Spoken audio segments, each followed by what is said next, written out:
Hello, good afternoon বন্ধুরা। আজকে রবিবার মানে তো মাংস তো বানাতেই হবে। তার জন্য এখানে আমি 1 কেজি চিকেন নিয়েছি।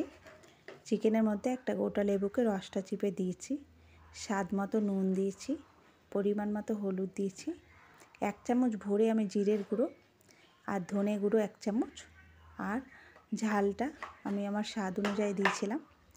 আর হচ্ছে তোমার 3 চামচ আদার পেস্ট, আর একটা রসুন আর একটা পেঁয়াজকে আমি খুব সুন্দর একটা পেস্ট বানিয়ে রেখেছিলাম স্মুথভাবে। সেই পেস্টটা আমি দিয়ে সব কিছু এবার একটা হাতার সাহায্যে মিশিয়ে নেব। মিশিয়ে নিয়ে আমি আধা ঘন্টার মতো রেখে দিয়েছিলাম। তারপরে আমি আধা ঘন্টা পরে এখানে টক দই দিয়েছি ওপর থেকে, আর 1 চামচ হচ্ছে গোলমরিচ গুঁড়ো দিয়ে আমি আবার মাংসটাকে ভালো করে মাখিয়ে নিয়েছিলাম। মাখিয়ে নিয়ে এবার আমি একটা উনানে একটা কড়াই বসিয়ে সর্ষের তেল দিয়েছি।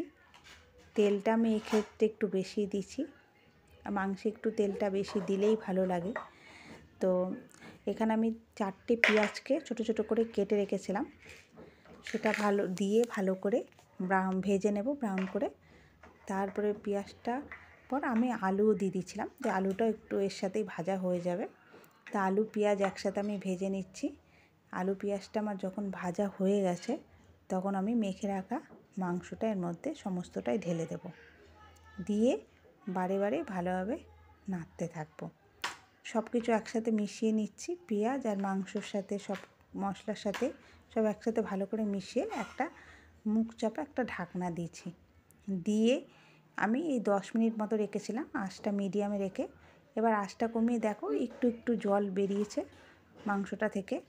আমি আবার এইভাবে চারিদিকটা নাড়াচাড়া করে উপর নিচ করে আবার ঢাকনা দিয়ে রেখে দিচ্ছি।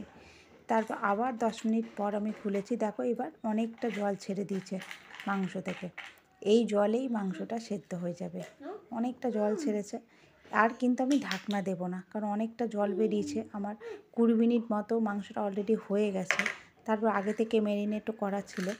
তো আমি এবার ঢাকনাটা খুলেই আঁচটা কমিয়ে মিডিয়ামে রেখে আমি এভাবে মাংসটাকে মাঝে মাঝে একটু করে নেড়ে দিচ্ছি। আর এইভাবেই আমার মাংসটা ছিল। নিয়ে আমার মাংসটা দেখো এইভাবে কষতে কষতে মাংসটা হয়ে গেল।